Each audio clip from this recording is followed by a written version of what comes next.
one thing that we can get to pretty quickly is changing the expectations that we have for young people with disability. We can get on with that straight away.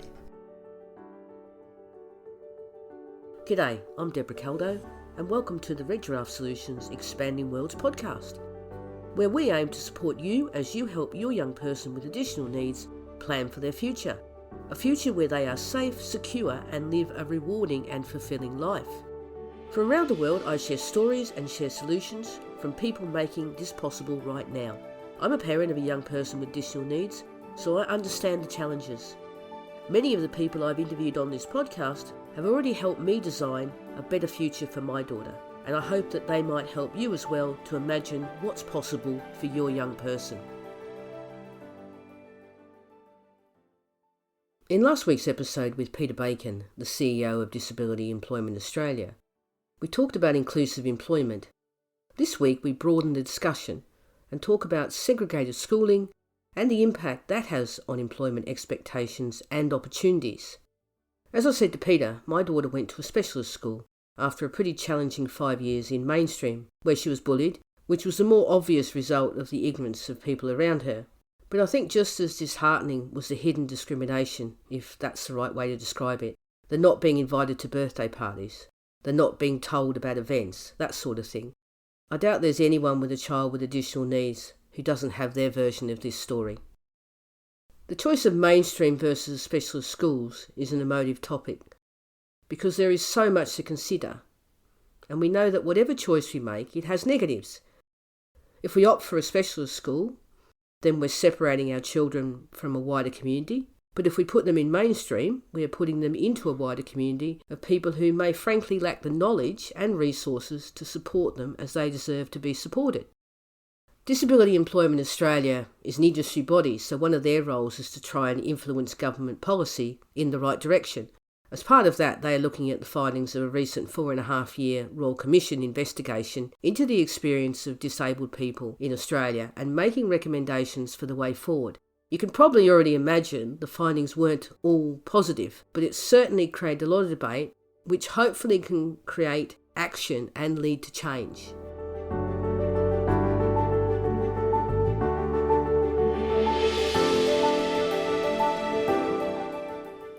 Peter, so what were some of the issues that came out of the report? One of the big debates here coming out of the Royal Commission has been around segregation of schooling.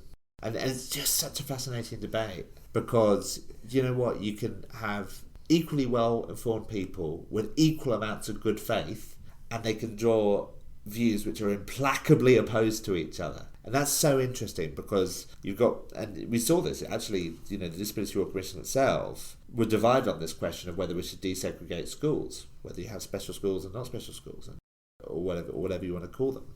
And the big push on the people who said, right, we need to desegregate was around the trouble with segregation. It's not just this question of that child with disability. It's also a question of the kids who are growing up in the non-segregated bit and never being exposed to people with disability and therefore never learning that you can be mates and you share way more in common than you do that divide you by the fact that person's been disabled by society, right? So I think those kind of questions are really critically important too. But even if you don't desegregate schools, I think we have to do a much better job of those cultural things, but also parents, right?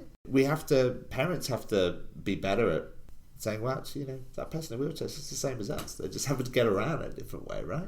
And those things come right through from, the way that we build our communities, the way that we educate our kids, the way that we parent our kids. So it's all such a big question. And I realise that we sort of deal with the pointy end of it, which is employment. But if we're going to make the changes that we need to make as a society, it all goes to those things, I think. You're also talking about expectations. If people come through a system, and I can speak from my own personal experience, you come through, so my daughter went to a specialist school, but within that school there wasn't necessarily an idea that she would one day get paid work. It was a great school, therapy-wise it was awesome, but there was that bit missing.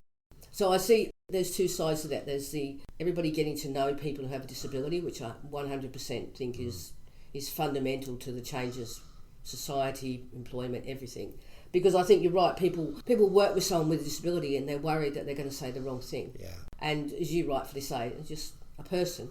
Yeah. So if you do say the wrong thing, then talk about it like you would if you say the wrong thing to someone. Yeah, you can say the wrong thing to anyone. To anyone. But I think that one of the reasons why parents like specialist schools is because there is that bullying issue. There is that sort of problem with resourcing as well. Because if you go into the mainstream, say in the UK, you don't have enough resources to provide the extra support that's needed for the individual. Yeah. But in the ideal world, yes, I want my daughter to have gone to a mainstream school and to have had that interaction.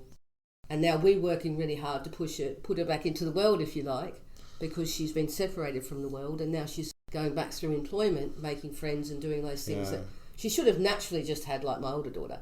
Exactly, and that really encapsulates it. I mean, I think that's probably why they're talking about the sort of, the implementation of that policy. I think it's a 3-decade implementation. So that's a lot of. I was walking around I've got 2 kids in school, and I was walking around my daughter's school the other day, and I was going, this is not very accessible. And that's a really lovely school, but it's not very accessible. And actually, I have heard about kids, and actually they haven't done that well. The school haven't done that well, but probably they haven't trained the staff, the resources, but probably there's not the money there for the resources. So they are going to need to focus on all those kind of things. And it is such a big question, I think, as to what the best thing to do there is. But equally, one thing that we can get to pretty quickly, not have a 3-decade implementation on, is changing the expectations that we have for young people with disability. We can get on with that straight away. And, there's this phrase that I think I came up with it, but I used it the other day, and I felt like it was actually quite true, which is that the sort of hard bigotry of ableism begets the soft bigotry of low expectations for people with disability. And I think that's what's happening here, is that there is still plenty of ableism around in society, and that's down to all the reasons that we've talked about. And actually, people with disability, their families, and indeed perfectly well many employers internalise that.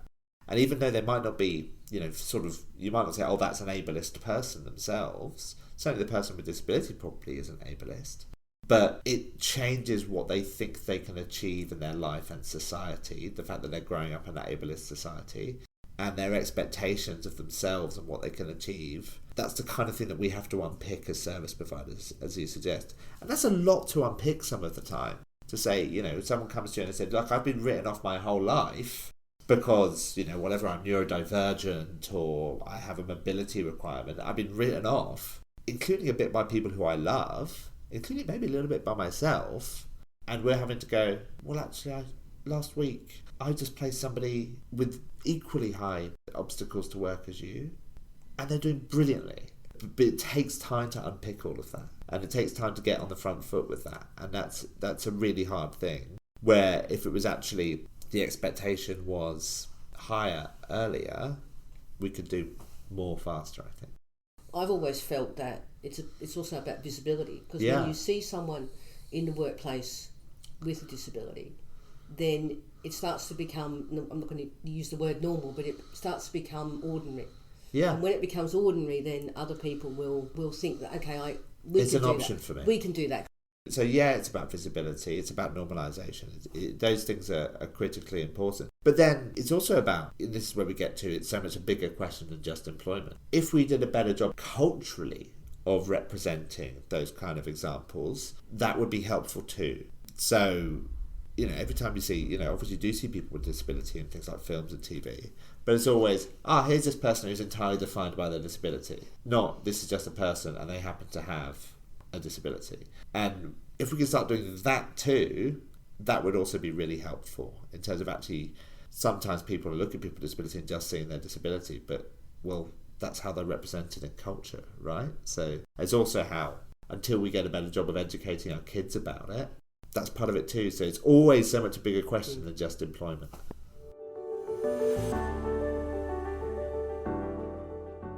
I think there's a reason that one of the ideas that Peter mentioned was going to take 3 decades to implement. Changing attitudes is never going to be quick or easy. But one place to start is by making sure that anyone with a disability is given the same opportunities as everyone else, and that needs to start at school. But it would also be naive to suggest that we will suddenly see a well-funded, inclusive education system wherever we live in the world. But we still need to keep fighting ableism and make sure our children are seen for who they are, not for whatever disability others might see or label them as having. Inclusive employment is one part of this, because it does come back to visibility. After all, the more we come into contact with people, the more we learn about them as individuals, and the less likely we are to rely on stereotypes.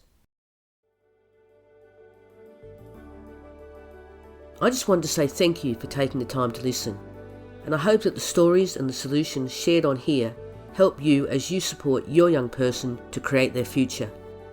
And if you know anyone who would find the ideas useful, please share the podcast with them. Of course, if you want to, you can leave a review, because that is another way families who need this information can find it more easily. This show is created as part of Red Giraffe Solutions. To find out what the Red Giraffe is all about, visit redgiraffesolutions.com, where you'll find more resources around daily living, relationships, purpose and financial security. I'm Apta Bricaldo on Instagram and Facebook. You can also connect with me on LinkedIn. I'd love to have a conversation with you on any of those. Bye for now.